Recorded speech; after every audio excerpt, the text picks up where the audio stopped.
Hi everyone and welcome to my channel. Hope you're all in tip-top form. After ignoring cassettes all my life, I've started picking up quite a few at charity shops, and they're usually only about 50 pence or less. I've been surprised actually by the warmth of their sound, and I even like the kitsch packaging. So I thought I'd show a few of what I've been finding here today. Okay, first up it's Pink Floyd Meddle. It's one of my favourite Pink Floyd albums. The epic echoes actually sounds better on tape than it does on my original vinyl copy, where in the quiet passages the pops and clicks really do interfere with your enjoyment of the sound. I particularly like the more pastoral tracks on this album. I'm thinking here of A Pillow of Winds and Fearless, and they evoke childhood memories for me of the Cambridgeshire fenland landscape on hazy summer days. And next up it's Little Feat and Representing the Mambo on Warner Brothers, and this is an album I'd not heard before, and it's not quite as bad as the critics would have you believe. Obviously it's post Lowell George, and also the slick AOR production on some of the tracks dates it quite a bit for me, but as it at its best I think it recalls Jackson Browne in the 1980s, which isn't really a bad thing at all. My favourite track here is Those Feet Will Steer You Wrong Sometime, which is a lovely country rocker, and also love the Mambo beat on the title track as well. Next it's R.E.M. and Monster and Warner Brothers, and this was their 9th studio album. At the time it alienated some of their newfound fans from the previous very commercial albums Automatic and Out of Time.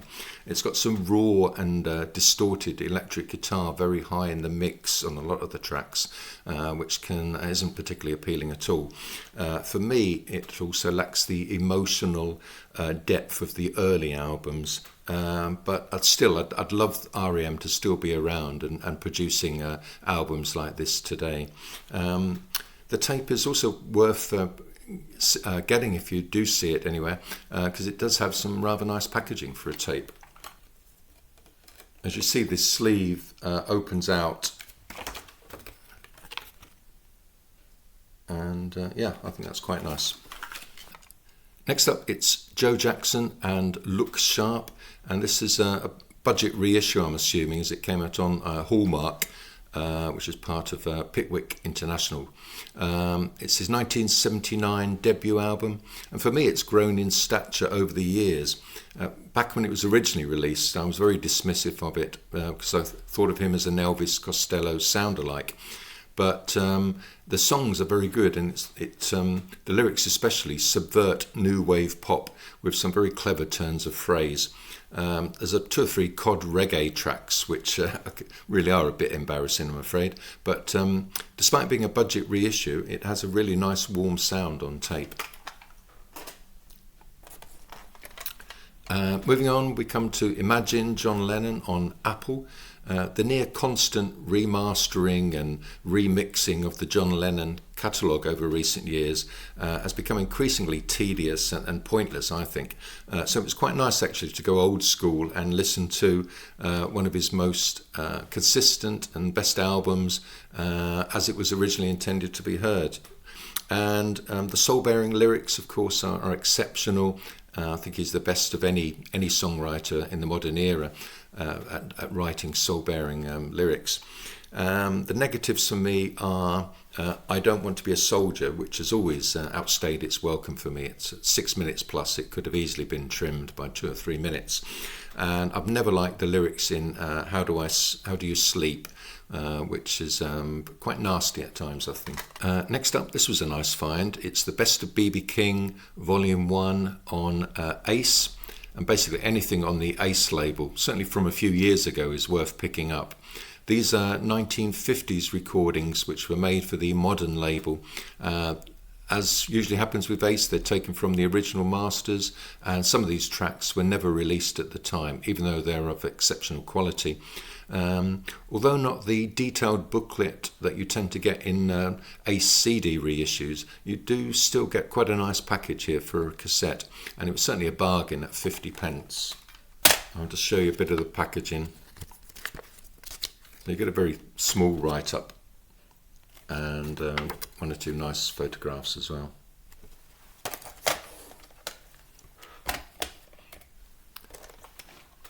Next up, it's Mike Oldfield and Tubular Bells on Virgin.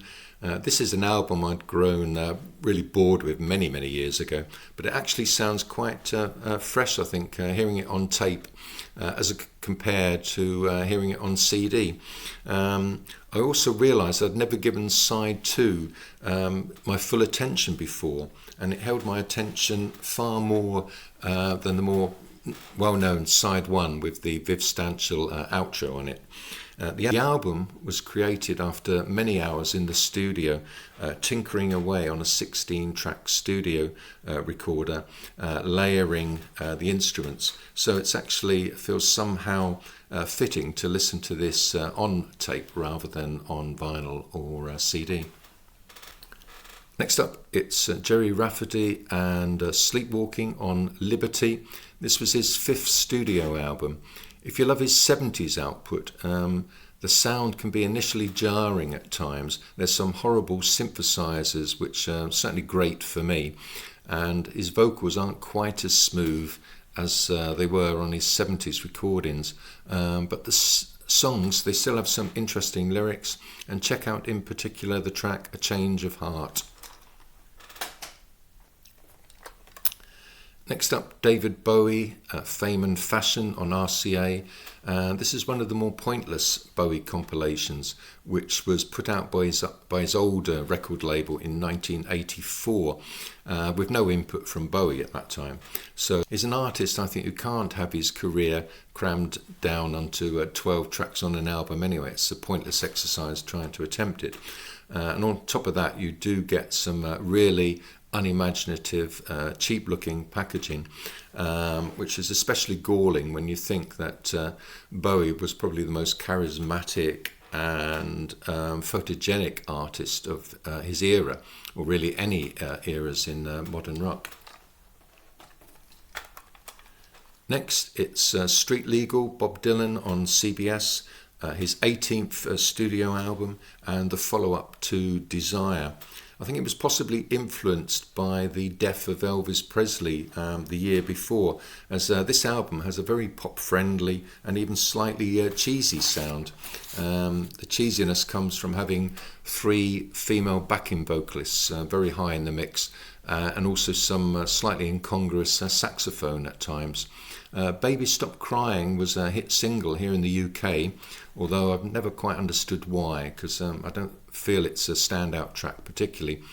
And the best 2 tracks for me on the album are Changing of the Guards and Senor. And here his vocals sound is still a bit rough around the edges, but lyrically it's an exceptional pieces of work.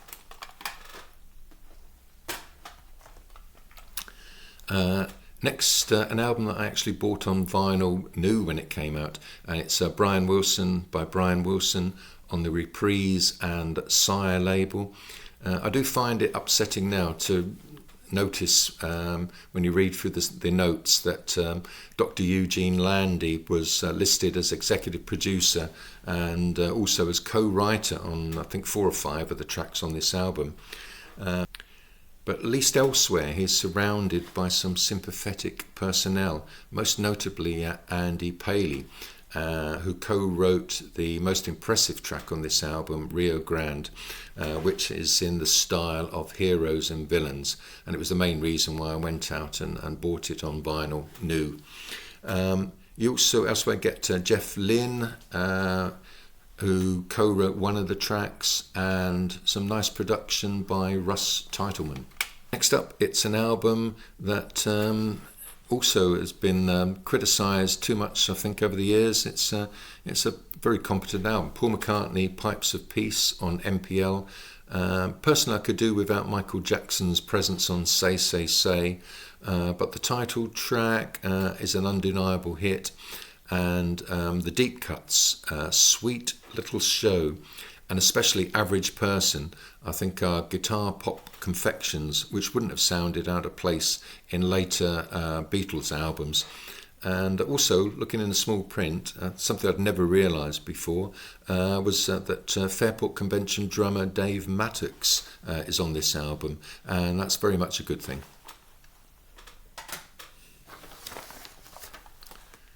And next it's Donald Fagen, The Nightfly on Warner Brothers, his debut solo album from 1982, and it's far more accessible than some of the later Steely Dan albums.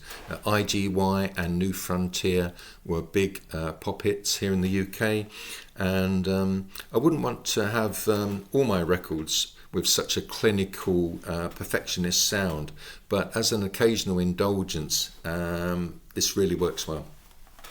And next up, another album that I actually went out and bought brand new on vinyl when it came out, because it was a real return to form for Lou Reed, New York on Sire. It had a string of very hit and miss albums during the 1980s. I think he must have realised that he was wasting his songwriting talent, and he really put some effort into fine-tuning these songs. The prominent electric guitar and spare production, I think, work far better on vinyl than here on tape, as some of the tracks actually sound quite weak and tinny. The journalistic and novelistic details in the lyrics are what really impress, and it was lovely to hear Mo Tucker again on the tracks Last Great American Whale and Dime Storm Mystery. I can remember him being interviewed at the time this was released on BBC Radio, and it was obvious then that he'd really got his mojo back, and his next album, Songs for Driller, recorded with John Cale, was another highlight, and showed that he was able to maintain these high standards. And next, an album or even an artist I'd not heard anything by before, although obviously I was aware of him, Southside Johnny and the ASBURY Jukes, and Better Days on the Impact label.